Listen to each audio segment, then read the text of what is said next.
Hi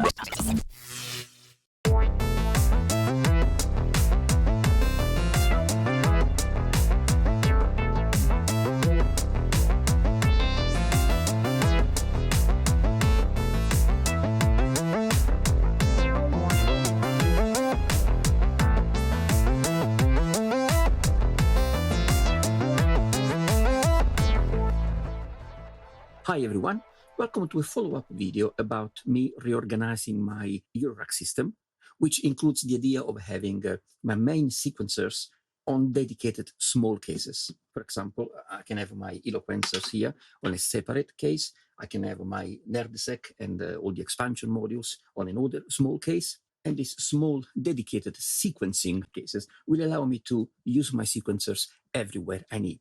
So if I have my main Eurorack system, I can put this in front of that one and make music with it. If I'm testing something with tools and DIY stuff, I can put it close to my tools section and try a few things here. If I'm shooting a video, be that a review or some tutorials or whatever, I can move my sequencer next to the review video case so I can sequence stuff and shoot a video of a specific module. The benefit for me of doing it this way is that I don't have to constantly unscrew sequencers out of the main system, put them somewhere else, leave big holes in that system. Then if I want to go back to make some music and I'm halfway through making a video review, I have to move the sequencer away from the video table and move it to my system. It's not a great workflow the way it was before. So hopefully this is going to be better for me. But it is a test. I don't know yet if this way of working, it's going to be better than the way I was doing things before. So I need to do this as cheaply as possible, because I might change mind and I might say, well, I tried, it didn't work. I'm going to put the sequencers back into the main system and I'm going to try and do reviews on the main system, for example, so I don't have to move sequencers away anymore. So I don't want to spend a lot of money on buying a small case or building it out of wood and metal rails, threaded strips, spending time building a solid case, and then change mind and have to, not throw it away, but it's still a waste of money. To do it as cheaply as possible, but also with some consistency, I'm not going to use cardboard or that kind of stuff because it can be flimsy. And if it is something that I plan to move around, if I think it's moving around a box, at least made of plastic, instead of moving a piece of cardboard around, which would easily break. And I'm going to use a couple of these ones, one per each separate small case. This is the Behringer. I always call the Behringer. If it's Behringer, sorry, I'll actually check it out online to see what's the correct way of spelling this surname, sorry. And it's the CP1A, it's their power supply, Eurorack format, of course. And this is the only thing I am actually going to buy for these small cases.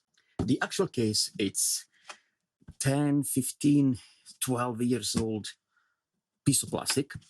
It used to be the container of, I can't remember if it was an electric sanding machine, which eventually broke. So I threw away the tool and I kept the case, or it was an electric stapler gun. I don't know, it doesn't matter.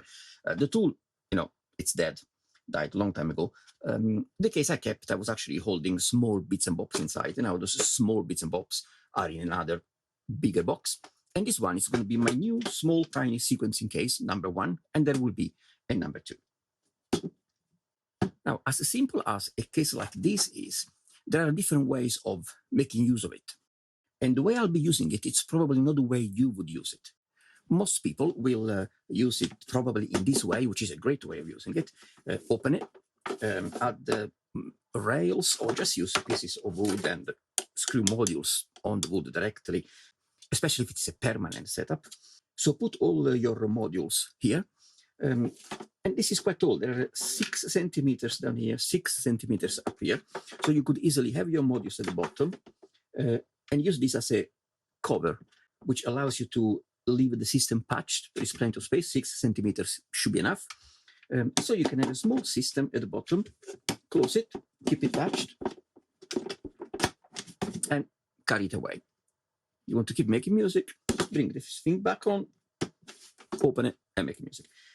It's a great way of using it. Another way of using this, if you don't care about closing it with the patch cables all patched in, is to have modules going this way and this way. So you have two longer rows here and here.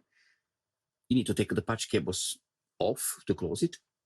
This is about 110, 114 HPs, the same here. So then close it and you have like a 220 HP simple system to move around. Or you could disconnect these plastic things and have two separated cases. For what I'm trying to do, I don't need the feature of being able to close the box with all the cables patched. That's not something I need, because as I probably mentioned already, if I move this sequencing box here and then there, and then to shoot a video and then to make music, every time I move it away from somewhere, I will need to pull the cables out anyway. So what I will do, I will fix the modules at the top of the case.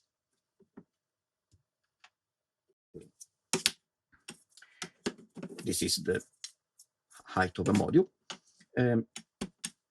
The box is 29 centimeters in width.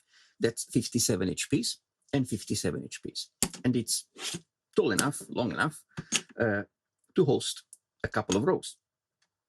So what I will do, I will apply subtractive synthesis to the module. Well, I will cut out, I will subtract this section of plastic from here and this section of plastic from here. I will leave a long fat line of plastic here so I can screw the modules up here. And there will be a hole here and a hole here.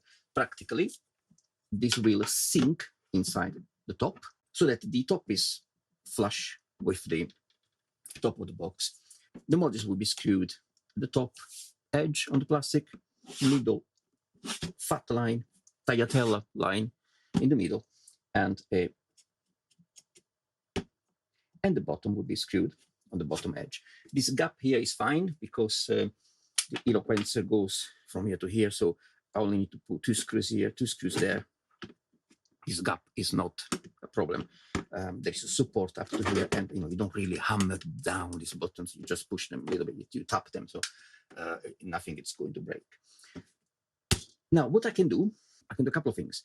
One is have all my modules here, and only use half of this box. In which case, because the Eloquencer is quite slim, okay, in depth,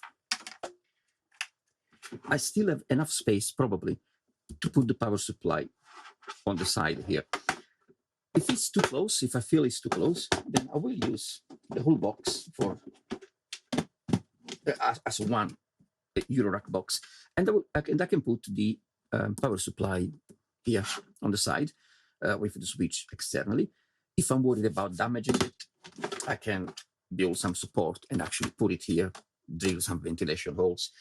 This would give me the top with all the modules, 6 centimeters of depth here, another 6 down here, so there is space. The power supply down here, and some extra space if I want to. I can section it off. I can have some space for cable splitters, 0 HP molds, that kind of stuff. Now, I can use it as it is at this height because it fits decently well with the other Eurorack case I have, so the height is not a problem. And if I do use the whole box as one sequencing case, I can also add. I have space on the sides to add some passive mix, some DIY attenuators, DIY Vactrol, PCA. You can add stuff. In the case of Eloquencers, I will have the Winter Modular MIDI expander here, the first Eloquencer up here, some controller module here, the second Eloquencer down here, and there is some space left here, and I'm going to put some switches, combiner switches, some gate delays module, some slew limiter, just to round off the overall features of the sequencing box number 1. A different box would be set up for the NerdSec. So the next thing to do is take measurements to see how much plastic I need to take out. I'm going to use this top edge as the area to screw the top of the modules in, and this bottom edge as well. I might have to get rid of this little plastic lip. What I need to determine is how much plastic I need to leave in the middle, right, for the other screws down here. Now, this long strip of plastic in the middle of the box, it has to be large enough to catch these screws for the whole row, for both rows, but not too wide, because with modules, of course, you have the screw, but then the PCB starts, right? So you cannot have the plastic wider than this, otherwise, you can't push the module down. So just wide enough to catch the top screws for the bottom modules and the lower screw for the top modules.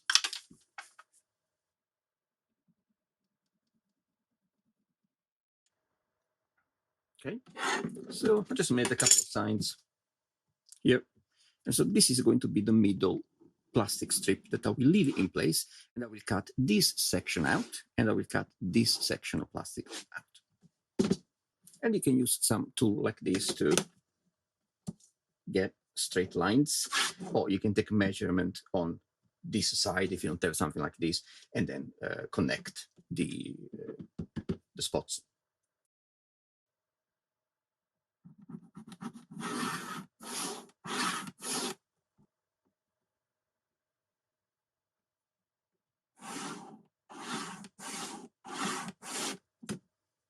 This chunk of plastic is going to come out. This chunk of plastic is going to come out. This is going to stay. And modules will connect like this. Screw, screw, screw, screw, empty, empty. Now this is not very strong plastic, so you can choose practically anything to cut sections out. You could drill some holes and then cut, or use something like this, or start to cut it this way. It just depends how you find it and which tool fits better. A hole puncher and then cut from there. So yeah, I'll find a way of doing it, and I'll do it.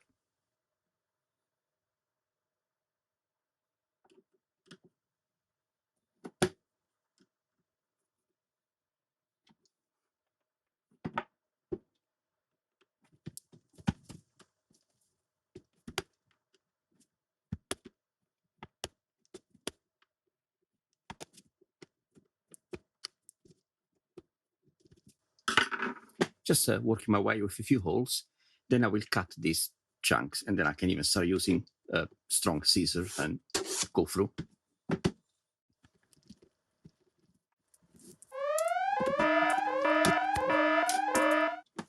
See? There is a hole here. Now you could make it bigger, and then you can get this in and cut it, or keep actually using scissors.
And here we are, a rough cut at the moment with the two slots.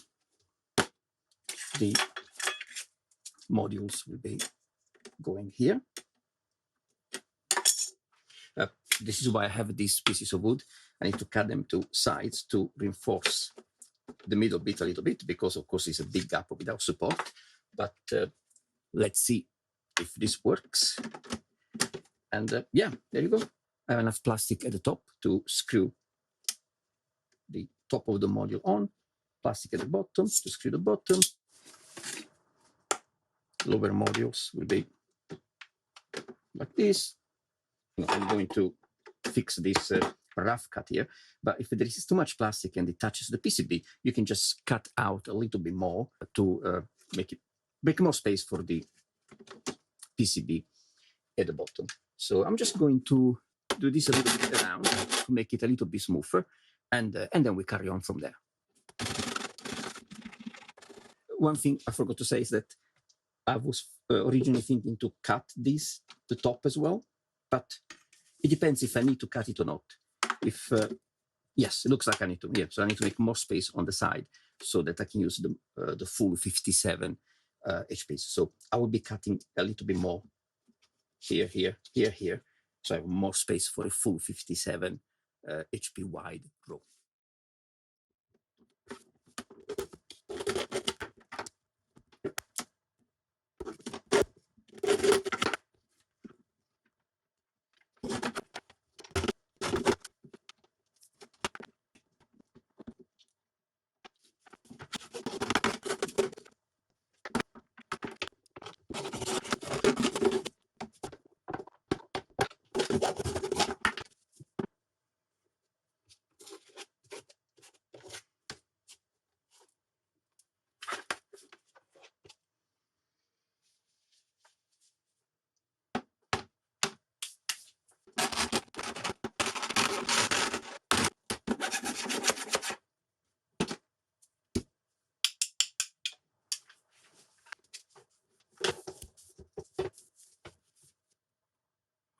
And there you go. This is the first rough cut. Can do with more smoothing, but that doesn't matter right now. And also these edges will be totally covered by the modules anyway, so that's all right. If there is anything that sticks out, I'll simply cut more and smooth it out. But because we cut these sections at the very edge, now we are able to put the modules at the very end of the box, so I can use the full width instead of having to stop here. I can use the full width, which means now I have access to the full 57 HPs per row. That's 114. There you go. We can reach the very end of both sides. Okay, now let's have a look at this power supplies. I'll open one for now and see what they look like, so we can see where they can fit properly. We got the power supply booklet.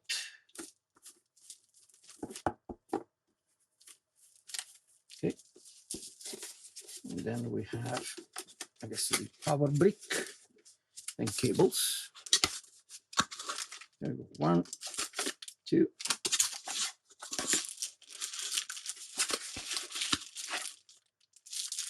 The power brick,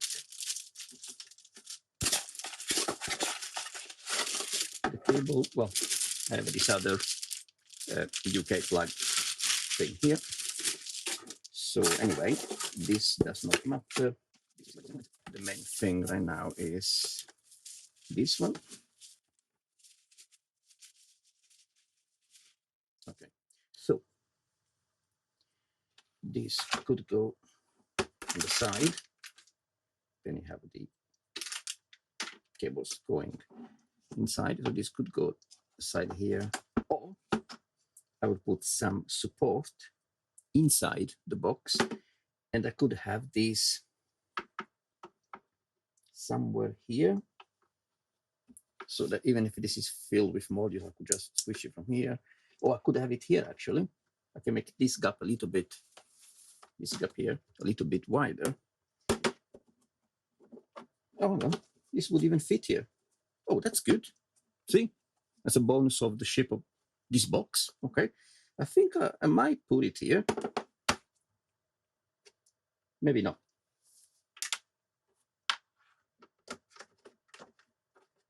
Because this will be around here.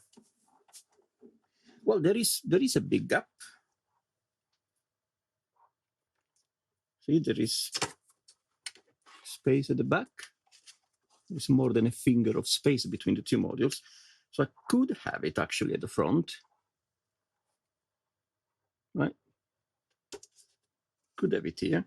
So could have all the modules there, the switch here. So don't even need to open it to switch it on. Right, so I decided to put these inside at the back. I would have liked the idea of having it here, like this or like this, but I don't like the idea of having the power, the power at the front. I don't want this cable to come towards me, especially if I end up adding some switch, some passive module. I don't want to pull this out by mistake. Now, this is not coming out by mistake. You have to, to actually pull it. So it's not going to pop out by mistake. But I just don't want the power cable at the front, and then it has to go somewhere. It's better to keep it at the back. So I will have it at the back of the module this way. So the switch will be towards the back, the rear on the right side, so I can easily reach it. The power connectors, which of course will be inside, end up towards the middle rear section of the box, around there. You get two of these. Okay, so with two of these, you can then reach both. You can reach most of the, well, you can reach the whole box really. How many do you have? 1, 2, 3, 4, 5, 6, 7. So that's 2 cables, that's 14 connectors, which is plenty for what I need. If you building a microsystem with maybe a lot of 2HP or Pico modules, then of course you may end up needing more. But for what I need, 14 is actually more than I need. Okay, so this is going to be the other reason why I'm putting it here and not on the sides. It's because the box has this kind of fit, right? You put this like that, and it has this plastic fit, which are also good if you put the module against another case and you have this plastic fit here. So because all these plastic bits at the back, once I put the power supply at the back, the switch is protected against bumping into stuff, because these plastic bits are bigger than the switch, are taller than the switch. So even if I was to put the switch at the back and put the module vertically like this on the desk or against something, this plastic fit will protect the switch as well. So it seems quite convenient to put it here. Okay, so yeah, I took the measurements.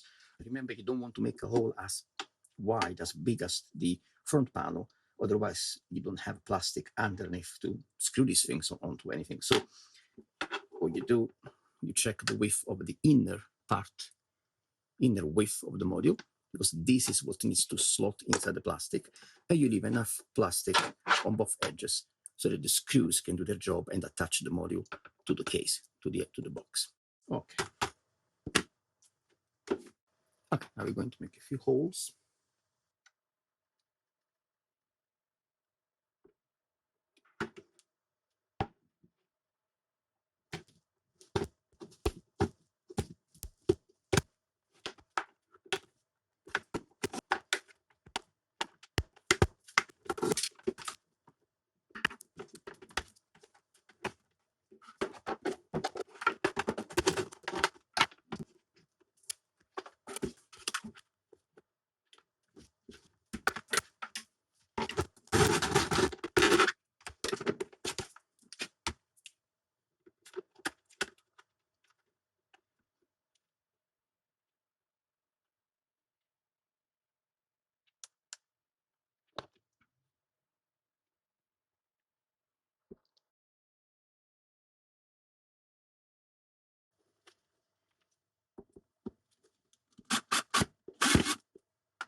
So what we have now is the bare case.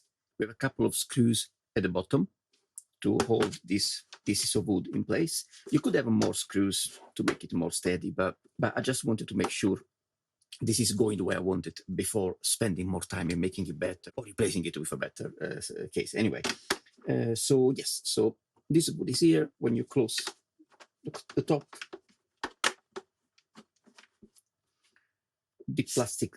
the middle plastic strip rests on the wood. Modules will be screwed on these plastic edges, and because of these pieces of wood, the plastic strip is not sinking anymore. Okay. Now, before proceeding with screwing modules to the case, I'm just going to place the modules without screws to make sure all the modules I wanted to put in here, they actually fit okay, and that they line up correctly. Maybe the case that I have to cut a little bit of plastic here and there. Indeed, what happened here, you can see, oops, there is an additional section cut, like an L shape, additional cut here. That's because I wanted to have the LS1 strip from Sound Machines as the first module on the left for the bottom row, and the PC board at the back, it's not centered compared to the front panel. See, there is a bigger gap here and a smaller gap at the end. Now, if I was going to use the module like this, it would have been okay, but using it the other way around, because of the smaller space behind the face panel, it was a little bit too tight. So I had to remove some plastic, and now I can fit this exactly where I want, which is the first module down here. And I wanted the connectors to be at the top, which happen to be the side with less space at the back. So now let's just rest all the modules here and see how it goes.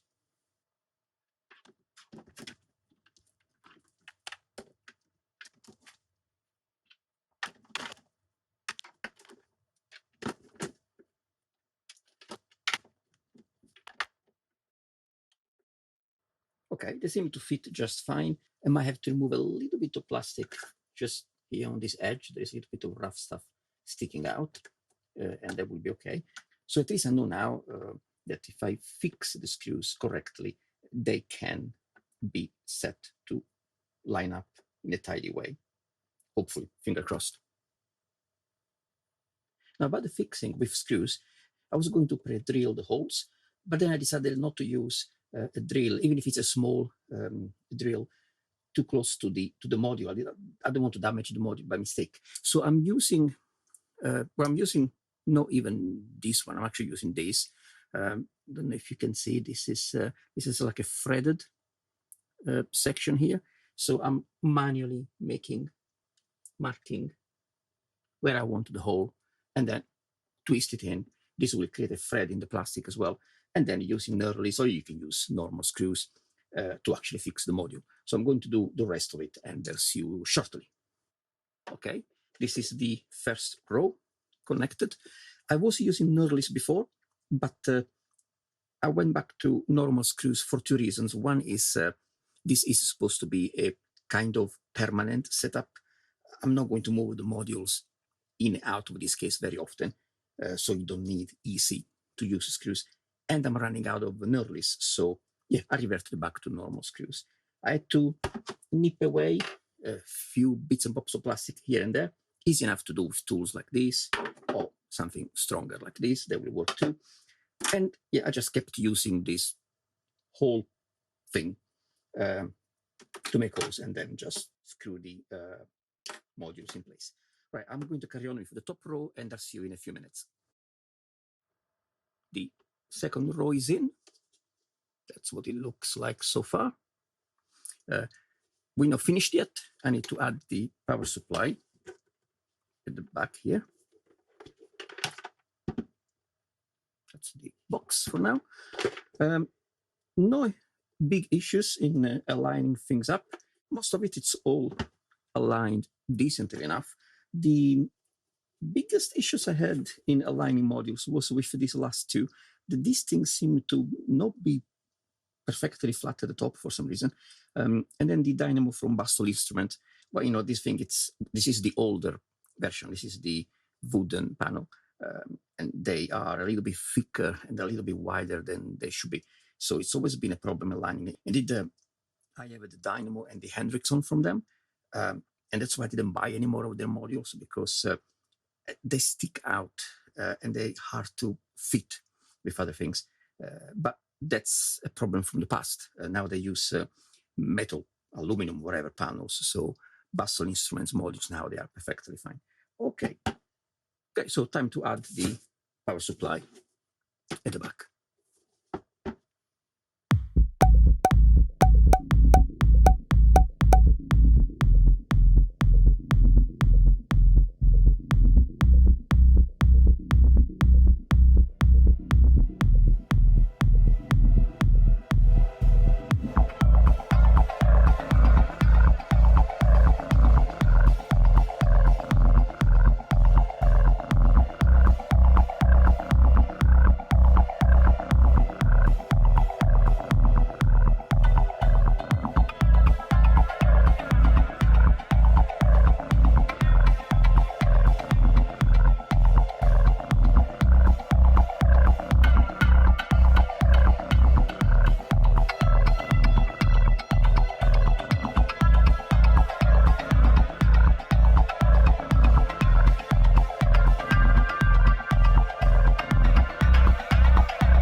Okay, now it's time to switch things on. This is plugged to the socket. This is plugged in, and let's see if it works. Okay, seems I'll switch the light off so we can see lights better. You see pattern lights here because these are running different versions. I was working on something here, so this is just here. No lights here just because there is no pattern active. I'll switch these other lights off. Yeah, power is there. Okay.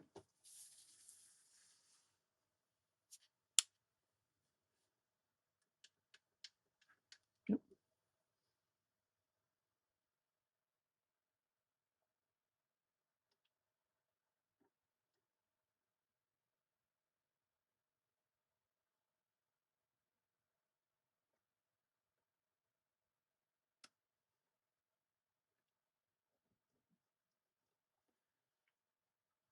Okay, so we got power.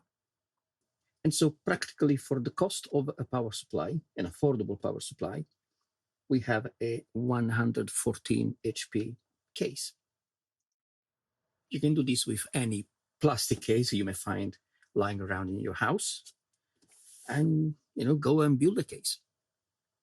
So I'm giving myself a kind of free way of checking out this configuration, moving it around, carrying it with me into different locations, close to the main setup, close to the video setup, and see if this works. If it works and is substantial enough that it doesn't break, I might leave it like this, or I might keep the idea of having all these modules as one group and build a better case for the whole system. One last thing I just added is a thick layer of gripping anti-slip material. This is good for two things. Well, I add some double-sided tape around, so that's what I used, but you could use any kind of glue, whatever that you want. Right, it's good for two reasons. One is so that it grips and it doesn't slip around. So even if I use a slanted table, it will be okay. The second reason, it's the quality of life improvement. This layer of rubbery stuff eliminates that clunky noise that an half-empty hard plastic box makes on a table. It was actually quite annoying. And now it's a much more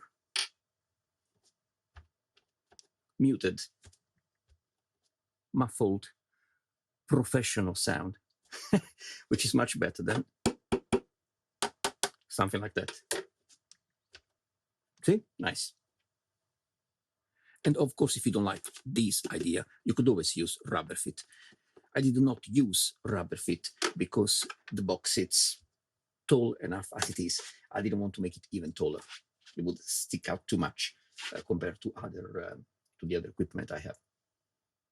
Now, in this specific situation, the way I cut the box, because I needed more space on the very edge, I have these holes here. Now, I could leave them as they are for ventilation, or if I'm worried about things being exposed, dust or whatever, I can easily attach strips of plastic, shiny plastic, maybe dark blue or black or something, or even use wood to give it a nice finish. That I'll decide later. It's not important right now. What I want to do now is put this next to the main case. The main case is a little bit messier now. There is a bits and bobs missing because I'm shooting a video to finish updating my coverage of the Eloquencer, actually. Anyway, I'll put it next to the main case and I'll switch it on and I'll jam with it a little bit just to make sure everything is working and that under using it for 10, 20, 30 minutes an hour, that the power all works fine and there is no problem hidden somewhere. Okay, see you in a bit. Oh, and just a quick reminder, if you have suggestions, questions, comments, of course, just write in the comments section under the video. And also, if you'd like to support the channel, if you like the content, please click on like. If you don't like the content, feel free to click on dislike and maybe add a comment below telling me what's wrong with it, how can I improve it. If you like the content, you could also share it. That would be really helpful. And make sure to subscribe to the channel and click on the notification bell. So next time I do updates on this or all the other stuff I got planned to release, you will be notified and you can come here and keep me company and watch the video and comment. Okay, thank you for your help. See you soon.